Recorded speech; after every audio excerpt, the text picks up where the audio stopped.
ছোটবেলায় গল্প শুনতাম ফুটবল খেলায় নাকি তাবিজ করা যায়। তাহলে কি কাতার ওয়ার্ল্ড কাপের প্রথম ম্যাচে সৌদি আরব আর্জেন্টিনাকে তাবিজ করে হারিয়ে দিয়েছিল? কারণ সৌদি আরব সেদিন আর্জেন্টিনাকে হারিয়ে দিয়ে পুরো ফুটবল ইতিহাসকে নাড়িয়ে দিয়েছিল।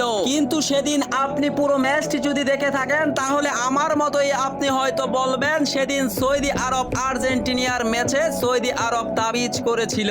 যদি তাই না হতো তাহলে কাকতালীয় ভাবে এতগুলো অফসাইড কি হতো? শুধু তাই নয়, অফসাইডের কারণে যেমন আর্জেন্টিনার 3টি গোল বাতিল হয়েছিল, তেমনি কতগুলো মারাত্মক আক্রমণ থেকে সৌদি আরব গোল থেকে বেঁচে যায়। আসলে তাবিজ কবজ বলতে কোনো কিছুই নেই, খেলা মানেই তো চমক। যে কোনো খেলা, যে কোনো দিন, যে কোনো কিছু